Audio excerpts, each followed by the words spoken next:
Extendí la mano con una sonrisa profesional, lista para darle la bienvenida al nuevo CEO, frente a cámaras inversionistas y todo el consejo. Él apenas me miró. Bajó la vista a mi gafete, a la carpeta bajo mi brazo, y dijo con un desdén perfectamente audible: «No doy la mano a empleados de bajo nivel». Hubo risas, algunas nerviosas, otras francas. El foco rojo de la cámara siguió encendido. Yo no retiré la mano. Respiré. Y entonces, sin alzar la voz, dije: «Acaba de perder $2,000 millones».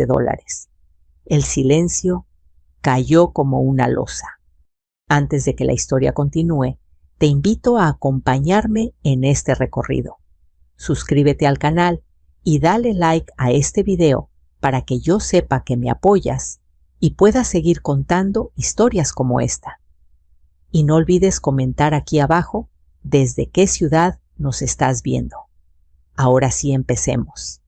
La sala era un catálogo de éxito corporativo, una mesa larga de madera pulida, sillas de piel alta, pantallas listas para la presentación y un equipo de comunicación ajustando micrófonos con sonrisas tensas.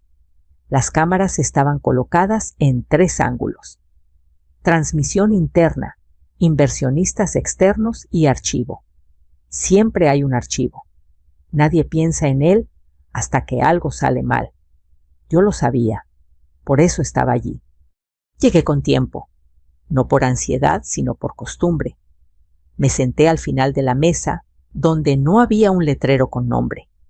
No me molestó. Aprendí hace años que los rótulos son para quienes necesitan recordarse a sí mismos quiénes son. La carpeta bajo mi brazo tenía documentos que no necesitaban presentación. Aún así, nadie me preguntó quién era. Nadie lo hace cuando cree que ya entendió la jerarquía. Cuando él entró, el murmullo se elevó apenas un tono. Traje impecable sonrisa ensayada, la seguridad de quien ha practicado su discurso frente al espejo, mi exmarido, el nuevo CEO, el hombre que conocía cada gesto mío, y aún así creyó que podía borrar mi existencia con una frase. Caminó hasta su asiento, saludó a los miembros del consejo, estrechó manos. Cuando se acercó a mí, hice lo que el protocolo indica, me puse de pie y extendí la mano. No fue un error, fue una decisión. Él se detuvo. Miró mi mano, como si fuera un objeto fuera de lugar. Luego levantó la vista lo suficiente para que las cámaras captaran su gesto y dijo aquella frase. Hubo risas. El tipo de risas que buscan pertenecer. El tipo de risas que se arrepienten al segundo siguiente. Yo sentí el peso de la carpeta hacerse más pesado, no por los papeles, sino por lo que representaban. Pensé en cuántas veces durante el matrimonio había escuchado ese mismo tono disfrazado de broma. Pensé en cuántas veces había callado. No esta vez. No retiré la mano. Lo miré a los ojos. Vi el parpadeo breve de incomodidad. El cálculo. Se había pasado de la raya. Bajé la mano con calma, a mi ritmo, y coloqué la carpeta sobre la mesa justo en el borde de su campo visual. Entonces hablé. No para él, sino para el cuarto, para las cámaras, para el archivo. Acaba de perder $2,000 millones. No hubo gritos, no hubo música dramática, solo un vacío. El tipo de silencio que no es incredulidad, sino reconocimiento tardío. Alguien carraspeó, alguien intentó reír demasiado fuerte. El presidente del consejo dijo algo sobre mantener el profesionalismo. Yo asentí. Eso estoy haciendo, respondí. El evento siguió porque así funcionan las inercias. La primera diapositiva apareció transición de liderazgo. Palabras pulidas, gráficos suaves. Yo me senté, observé, escuché. El CEO habló de visión y futuro. Evitó mirarme. Yo no necesitaba su atención. Necesitaba que siguiera hablando. Cada frase era un clavo más en una estructura construida sobre una suposición equivocada. Para entender cómo llegamos allí, tengo que retroceder. Mi nombre es Verónica. Tengo 46 años. Durante más de una década fui la esposa que organizaba cenas, que conectaba a las personas correctas, que leía contratos tarde en la noche cuando él dormía. No era una empleada. Era invisible por elección ajena. Cuando nos divorciamos, lo hicimos con cortesía pública y silencios privados. Yo me llevé algo más que recuerdos, me llevé claridad. Después del divorcio, no hice anuncios. Me alejé del ruido. Trabajé con socios que valoran dos cosas: disciplina con el dinero y respeto por las personas. Aprendí que el capital no es un trofeo, es una responsabilidad. Aprendí que la reputación no se defiende con discursos, sino con conducta. Y aprendí sobre todo que las líneas existen para ser respetadas, no para ser probadas. La inversión que hoy celebraban $2,000 millones estructurados en tramos no apareció de la nada. Estaba condicionada, siempre lo estuvo. Había cláusulas. Una de ellas hablaba de conducta y reputación durante negociaciones y anuncios públicos. No era letra muerta. Era una promesa escrita con experiencias pasadas. Cuando me invitaron al evento, el correo decía representante por confirmar. No figuraba mi nombre. Lo noté. Sonreí. Decidí ir en persona, no para provocar, sino para observar. Quería ver cómo se comportaban cuando creían que nadie importante los estaba mirando. Quería ver si el hombre que fue mi esposo había aprendido algo. Las flores en la esquina de la sala eran blancas sobrias. Alguien dijo que daban calidez. Pensé que la calidez no se compra con arreglos florales, se practica. Mientras el CEO continuaba con su discurso, yo sentí algo que no era rabia, era certeza. Sabía que al final de esa presentación nada sería igual. No porque yo quisiera destruir, sino porque alguien había elegido humillar frente a cámaras. Y cuando eso ocurre, el costo no lo paga quien guarda la calma. Miré el foco rojo encendido. Pensé en el archivo. Pensé en la frase que mi padre repetía: el respeto no se mendiga, se ejerce. Y cuando no está, se retira uno con dignidad. La reunión avanzó. Yo esperé. Había tiempo. Siempre lo hay cuando la verdad ya está escrita. La segunda diapositiva avanzó con un clic suave, casi educado. Proyecciones, calendarios, palabras como confianza y estabilidad. Yo escuchaba con atención, pero no porque necesitara la información. La conocía mejor que muchos en esa mesa. La había leído antes de que se imprimiera, antes de que alguien ensayara cómo pronunciarla frente a las cámaras.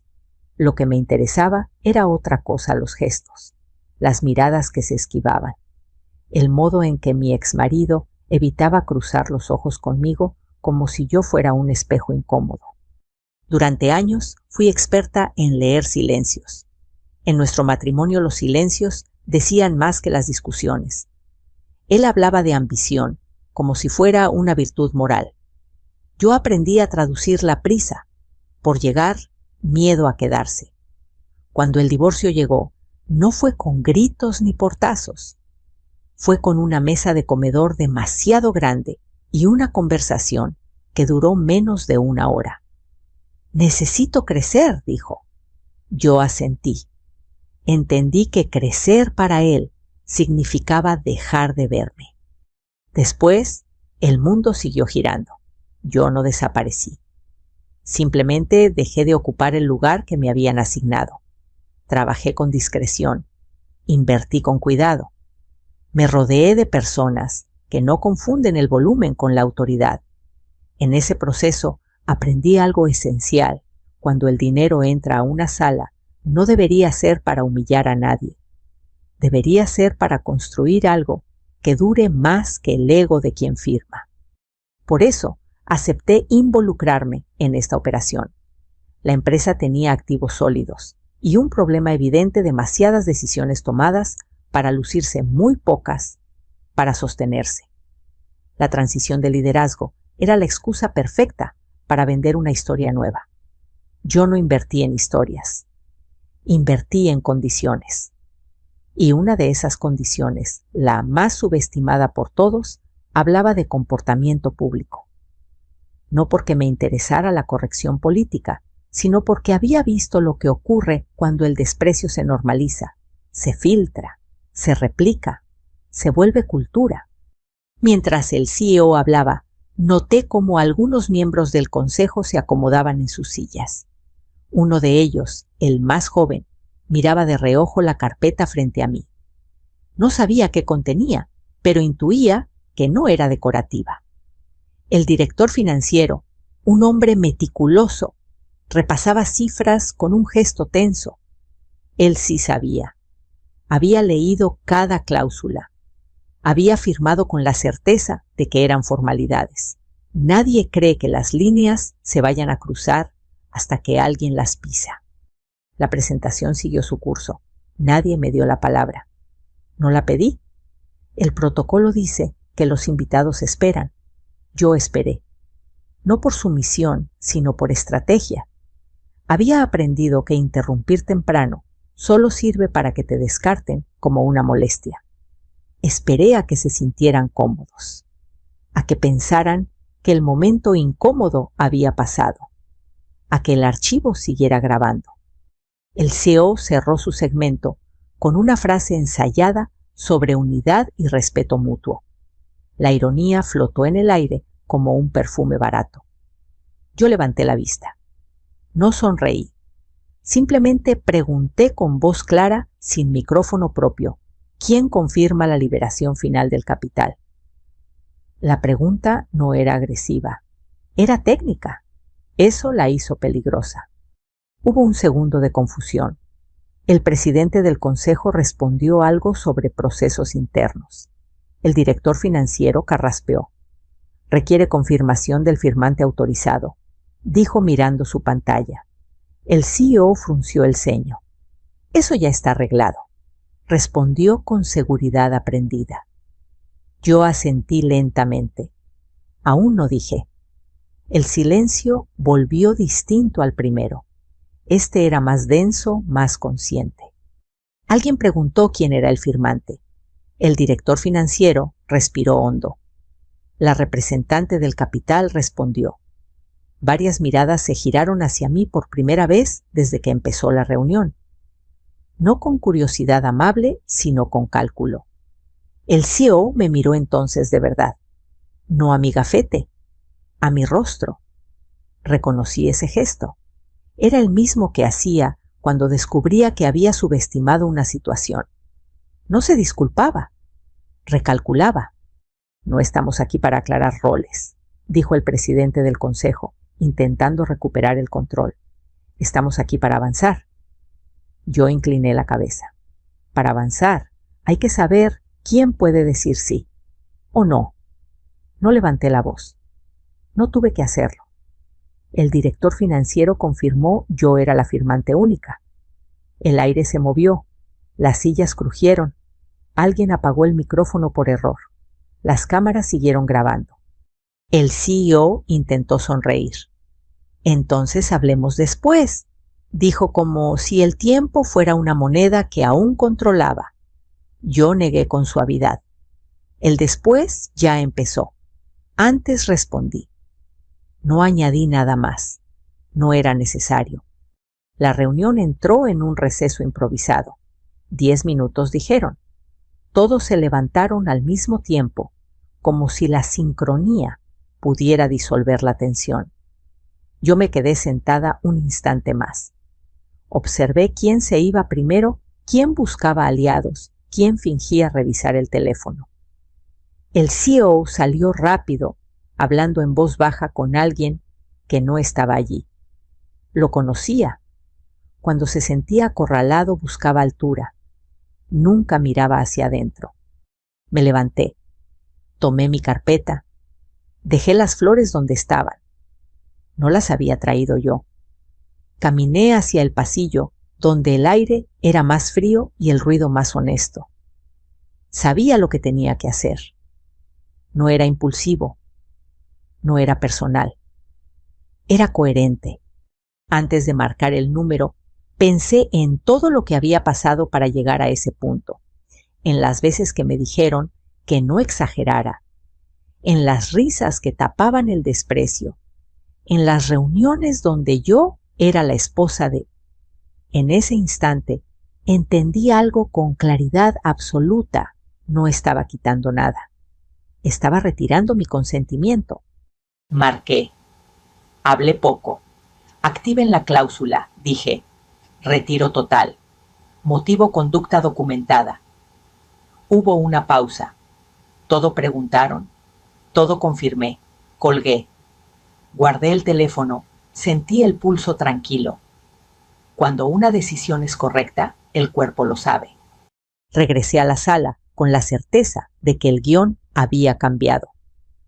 Ellos aún no lo sabían, pero el archivo sí, y eso era suficiente. Cuando regresé a la sala, el murmullo había bajado de volumen, pero no de intensidad. Era ese ruido contenido que aparece cuando todos saben que algo importante está a punto de ocurrir y nadie quiere ser el primero en nombrarlo. Me senté en el mismo lugar, al final de la mesa, como si nada hubiera cambiado. Coloqué el teléfono boca abajo frente a mí. ¿No lo toqué? No hacía falta. El CEO volvió minutos después. Caminó más despacio. Su sonrisa ya no era la misma. Traía esa rigidez en los hombros que yo conocía bien, la tensión de quien intenta sostener una imagen mientras el suelo se mueve debajo. Se aclaró la garganta y retomó la palabra, hablando de tiempos de coordinación de detalles por cerrar. ¡Detalles!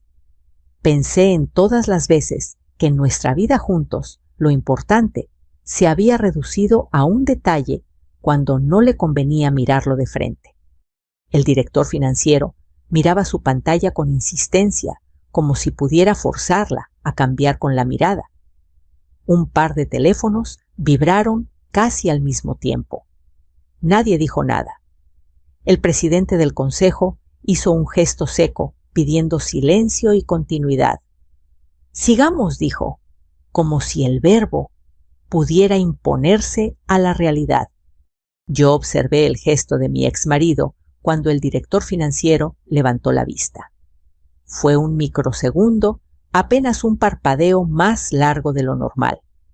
El tipo de señal que solo notas cuando has vivido años con alguien.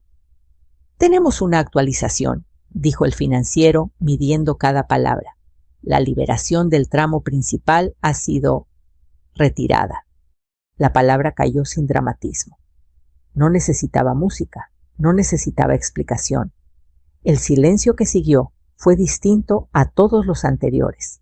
Este no era incómodo, era definitivo. El CEO se inclinó hacia adelante. ¿Cómo que retirada? Preguntó con una sonrisa que ya no engañaba a nadie.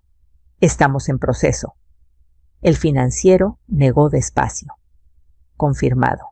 Monto completo. Alguien murmuró. No es posible. El presidente del consejo levantó la voz por primera vez. Debe haber un error. El financiero no se movió. La cláusula permite la acción inmediata. La notificación llegó hace minutos. Varias pantallas se iluminaron con mensajes nuevos. Los asesores legales intercambiaron miradas rápidas. El archivo seguía grabando. Mi exmarido giró hacia mí, con un gesto que mezclaba incredulidad y enojo. «Tú no puedes hacer esto», dijo sin micrófono, pero lo suficientemente cerca para que yo lo oyera. Yo lo miré con calma. «Ya está hecho», respondí. No hubo satisfacción en mi voz, solo hechos. Intentó levantarse. El presidente del consejo le pidió que se sentara. «Tenemos que entender el impacto», dijo alguien. El director financiero tragó saliva. «Sin ese tramo, las otras aportaciones quedan en pausa, algunas canceladas». Nadie gritó. No hacía falta. La palabra pausa es una forma elegante de decir vacío. El CEO pasó una mano por su frente. «Esto es un malentendido», insistió. Fue un comentario, una broma. Un consejero mayor lo miró fijamente. Fue un comentario grabado en un evento oficial durante una negociación activa, dijo, y nos dejó mal parados. Otra voz se sumó más baja. Nos dejó como gente que humilla. Las cámaras captaron cada gesto. Nadie se levantó a apagarlas. Tal vez porque ya era tarde. Tal vez porque en el fondo todos sabían que el daño no estaba en el registro, sino en la conducta. Yo permanecí en silencio. No era mi turno de hablar. La consecuencia estaba haciendo su trabajo. El presidente del consejo pidió un receso inmediato. Esta vez nadie discutió. Se levantaron con prisa contenida. Los teléfonos ya no vibraban. Sonaban. Asistentes, bancos, socios externos. El CEO se quedó un segundo más mirándome como si buscara una salida conocida. No la había. Nunca la hubo. En el pasillo escuché fragmentos de conversaciones. Tenemos que reaccionar. El mercado va a castigar. ¿Cómo no vimos esto? Yo caminé despacio. No me escondí. No tenía de qué. Un consejero se me acercó. «Podemos arreglarlo», dijo con una urgencia nueva. «Cambios de gobernanza. Disculpas públicas». Negué con suavidad. «Esto no es sobre estructura», respondí. «Es sobre cultura». Él suspiró. «Te estás yendo de un buen negocio». Lo miré con honestidad. «Me estoy yendo de un mal hábito». No añadió nada. No hacía falta. Regresamos a la sala para una sesión extraordinaria. Procedimientos, votaciones, lenguaje formal que intenta contener el pánico. El CEO fue apartado temporalmente mientras se evaluaba la situación. Temporal es una palabra que suena amable cuando no quieres decir irreversible. Yo observé el proceso con distancia, no por frialdad, sino porque no era mío. Mi decisión ya estaba tomada. Cuando todo terminó, el foco rojo seguía encendido. Nadie recordó apagarlo.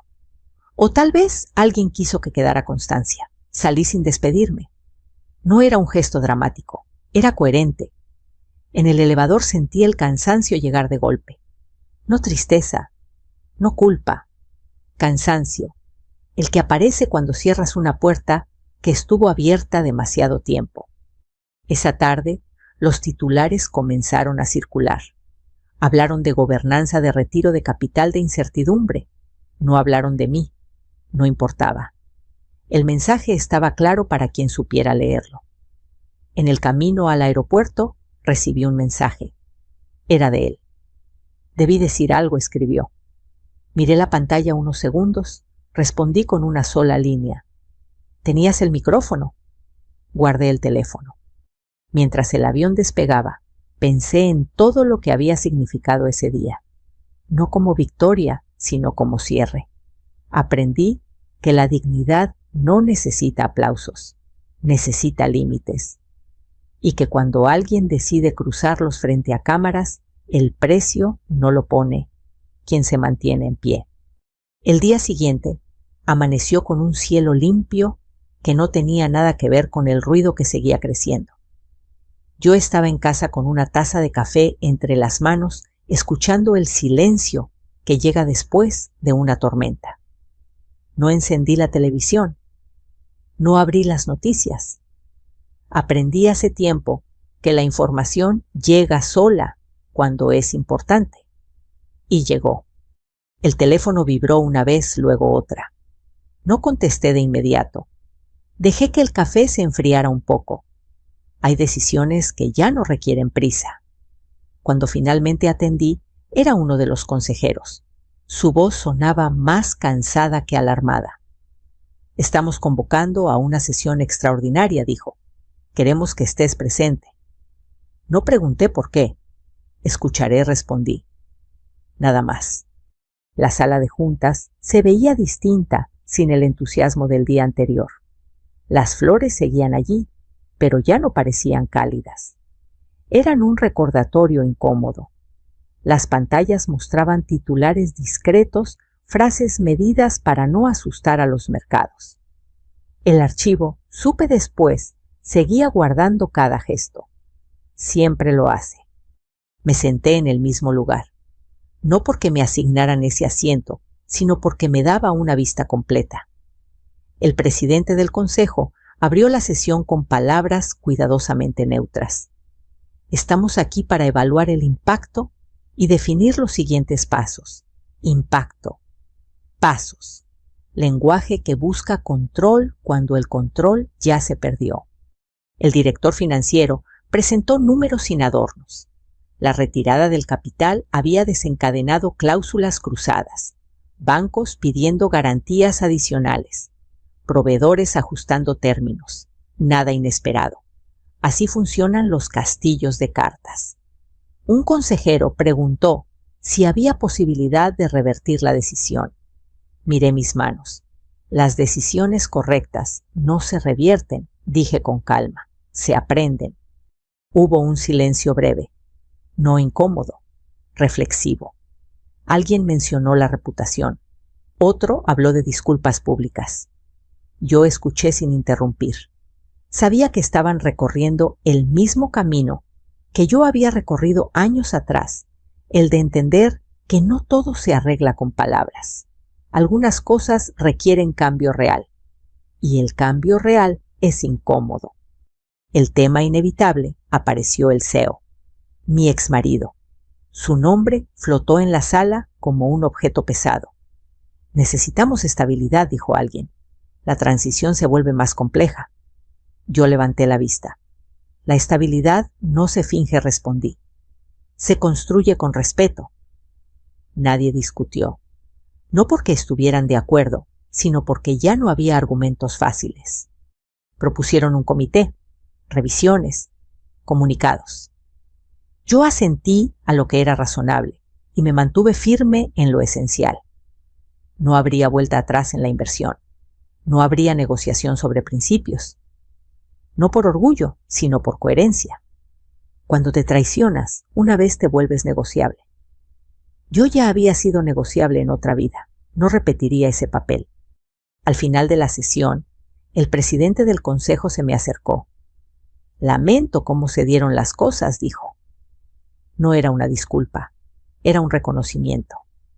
Yo también respondí. Y era verdad.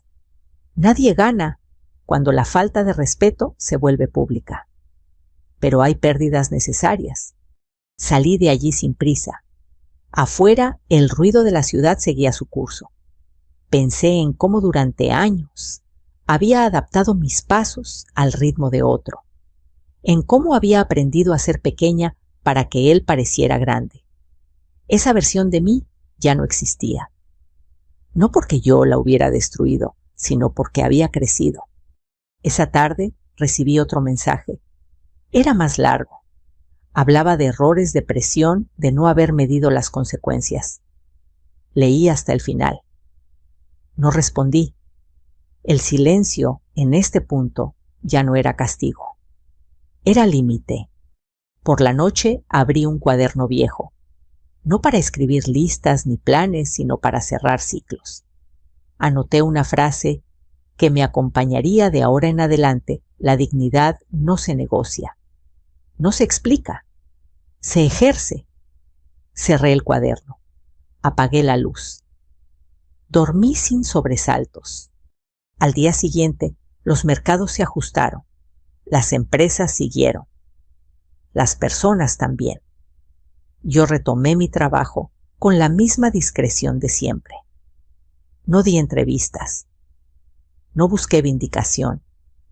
La historia no necesitaba mi voz. Se sostenía sola. A veces la gente me pregunta si dolió. Sí fue difícil, siempre lo es. Pero hay un tipo de dificultad que libera.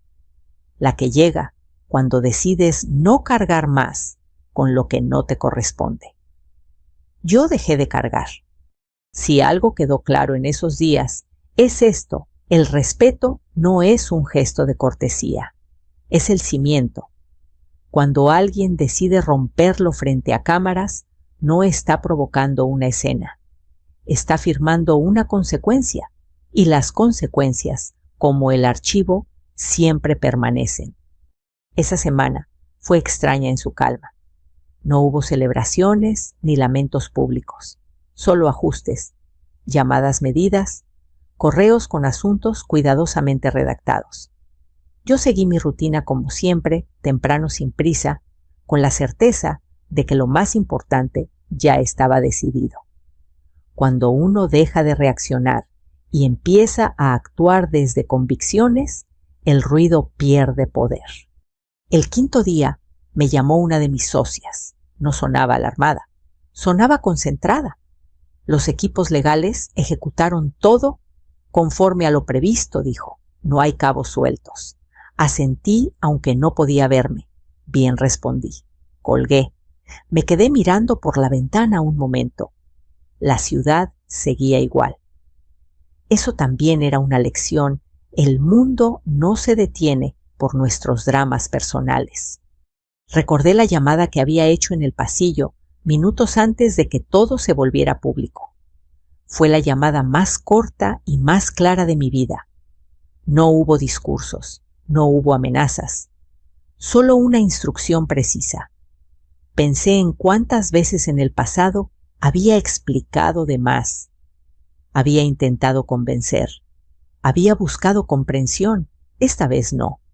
Esta vez bastó una frase. Activar la cláusula no fue un acto de venganza, fue un acto de coherencia. Había pasado años construyendo un marco de trabajo donde el dinero respondiera a valores, no a caprichos. Si no lo hacía valer en el primer momento crítico, ese marco no valía nada. Entendí algo fundamental: las líneas solo existen si estás dispuesto a sostenerlas cuando cruzarlas resulta conveniente para otros. Ese mismo día recibí una invitación informal para conversar. Venía de un intermediario bien intencionado. Quizá puedan encontrar un punto medio, sugería. Leí el mensaje y lo dejé sin respuesta. No porque despreciara el diálogo, sino porque el punto medio entre respeto y desprecio no existe. Hay cosas que no se negocian sin traicionarte. Por la tarde salí a caminar. Me gusta observar a la gente en sus rutinas, el vendedor que acomoda su puesto, la mujer que espera el camión con paciencia, el hombre que barre la acera como si fuera su territorio. Pensé en cuántas personas han sido humilladas en silencio por alguien con poder. Pensé en cuántas veces se normaliza esa conducta porque así son las cosas. No, así no son. Así se permiten.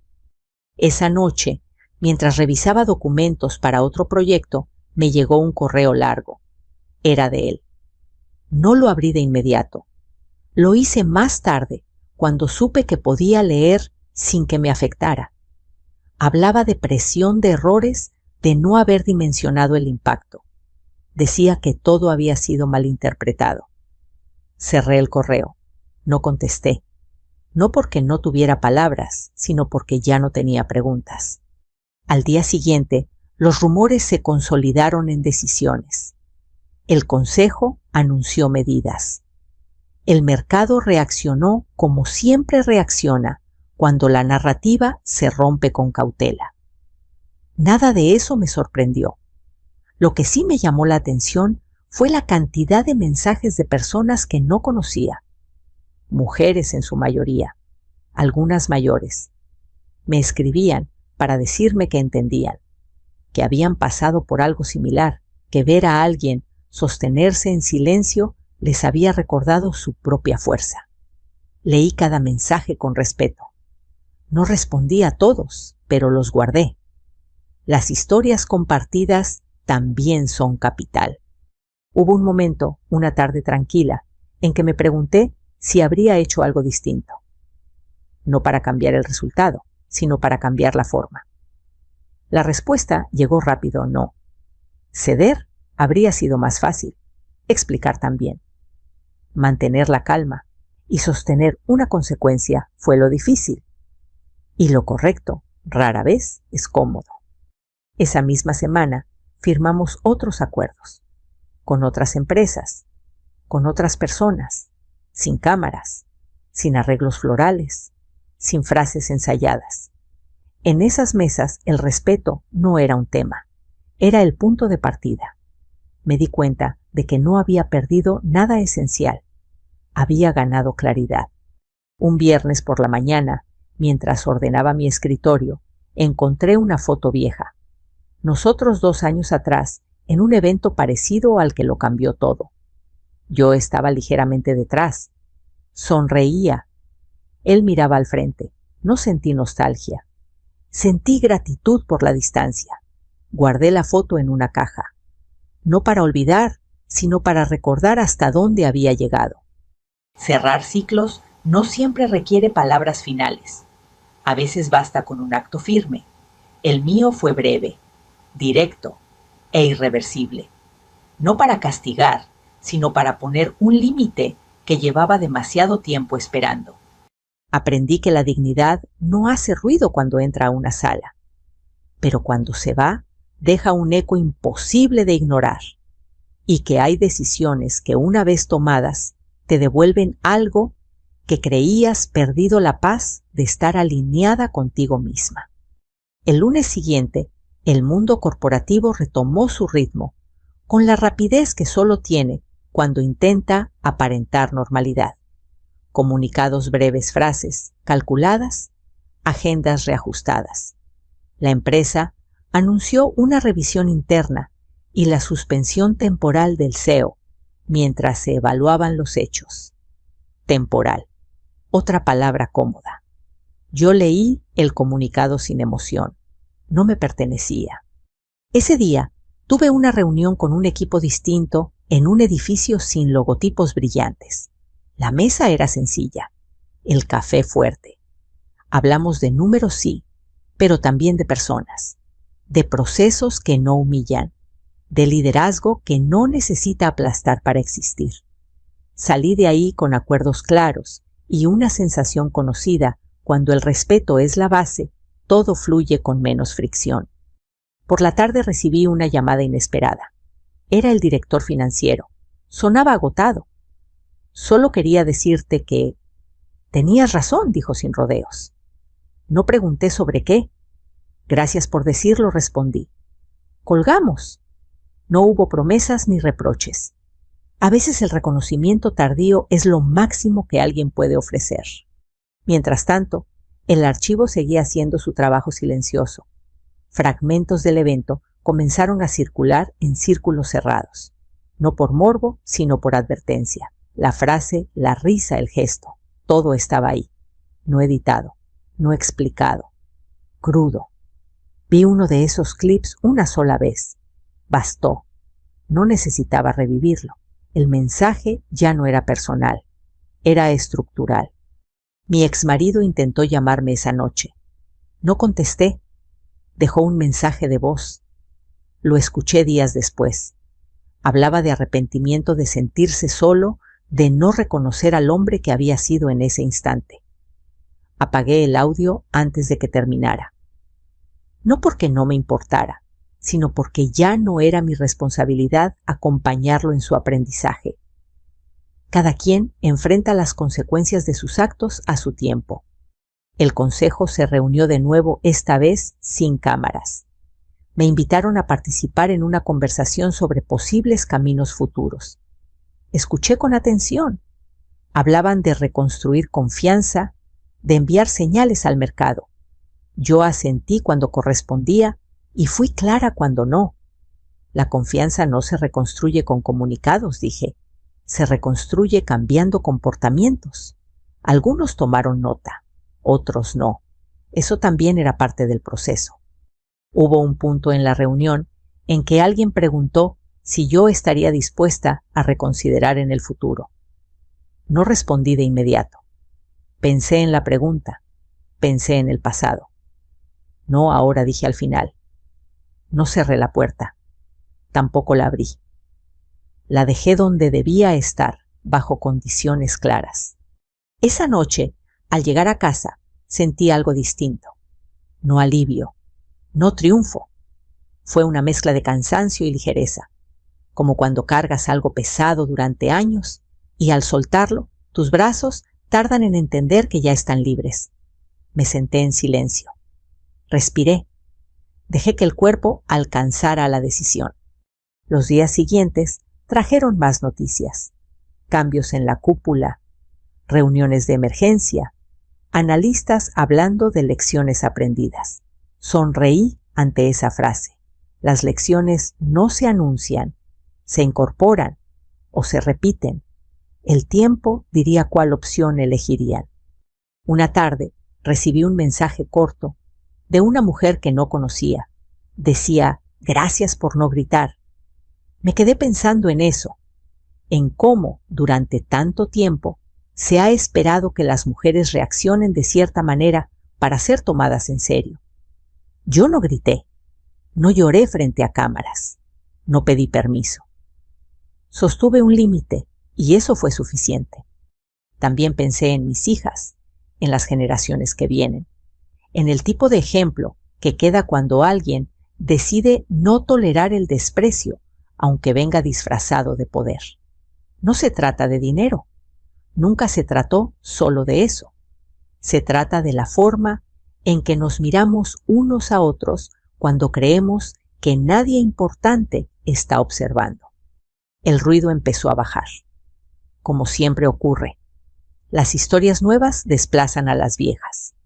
Yo seguí adelante, no con prisa, sino con dirección. El capítulo con él estaba cerrado. No con una discusión final, sino con una consecuencia clara. Y eso entendí, es una forma de cierre mucho más sólida. Aprendí algo que no olvidaré: cuando mantienes la calma frente al desprecio, no te vuelves débil. Te vuelves imposible de manipular.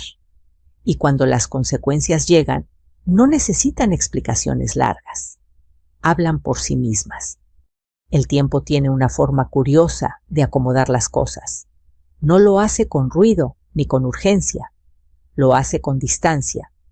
Semanas después, la historia ya no era el centro de ninguna conversación. Había otros titulares, otros escándalos, otros nombres. Yo seguí con mi vida con el mismo paso firme y silencioso que me había traído hasta aquí. No sentí la necesidad de explicar nada más. Quien quiso entender, entendió. Una mañana recibí una última llamada del consejo. No para pedir, no para insistir, para informar. La empresa había tomado decisiones definitivas, cambios profundos, nuevas reglas internas, un reconocimiento implícito de que el problema no había sido un comentario aislado, sino una manera de ejercer el poder. Escuché. Agradecí la llamada. Cerré el tema. No por desinterés, sino porque mi papel ya estaba cumplido. Ese mismo día caminé por un parque cercano. Me gusta observar los detalles pequeños: hojas moviéndose con el viento, niños aprendiendo a andar en bicicleta, personas mayores sentadas en bancas compartiendo historias que nadie graba.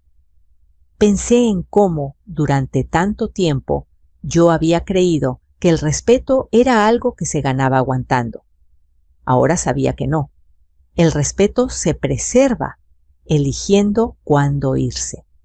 No volví a ver a mi exmarido. No hubo encuentro final ni conversación catártica. Hubo silencio. Y por primera vez, ese silencio no pesó. Era un silencio limpio, de esos que no exigen respuesta. A veces la mayor claridad llega cuando dejamos de pedirla. Con el paso de los meses, me llegaron invitaciones a espacios distintos, mesas donde no se hablaba de humillar para impresionar, sino de construir para sostener. Acepté algunas, rechacé otras. Elegir también es una forma de decir quién eres. Me di cuenta de que ya no tenía que demostrar nada. Mi coherencia hablaba por mí. Algunas personas me preguntaron si volvería a invertir en una situación similar. Siempre respondí lo mismo: si las condiciones son claras y el respeto es real. No es una amenaza, es un principio. Porque aprendí que el dinero sin valores es solo ruido, y que los valores sin acciones son solo palabras bonitas. A veces recuerdo aquel momento inicial, la mano extendida, la frase despectiva, las risas, el foco rojo encendido, y pienso en lo rápido que alguien puede perderlo todo por creer que está por encima de los demás. No siento rencor, siento una especie de serenidad profunda, la serenidad de haber actuado de acuerdo con quien soy. Si algo me dejó esta historia, fue una certeza que quiero compartir contigo que me escuchas ahora. No importa cuántos años tengas ni desde dónde estés viendo esto. El respeto no llega con títulos. No se hereda, no se compra, se practica. Y cuando no está, no es tu deber tolerarlo para mantener la paz. A veces irte es la forma más clara de enseñarla. No todas las historias terminan con aplausos. Algunas terminan con silencio. Pero ese silencio puede ser el inicio de algo mejor. Para mí lo fue. Me devolvió algo que había cedido sin darme cuenta, la tranquilidad de no traicionarme. Si esta historia resonó contigo, si en algún momento te sentiste identificado o identificada, me gustaría leerte. Cuéntame en los comentarios desde qué ciudad nos escuchas y qué parte de esta historia se quedó contigo. Compartir experiencias también es una forma de sanar. Tenemos muchas historias más que hablarán de dignidad de decisiones difíciles y de la fuerza tranquila que aparece cuando uno deja de pedir permiso para ser respetado.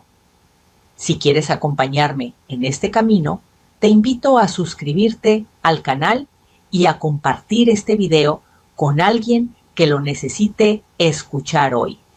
Gracias por quedarte hasta el final. Gracias por escuchar con el corazón abierto. Sigamos conversando, aprendiendo y caminando juntos con calma y con firmeza.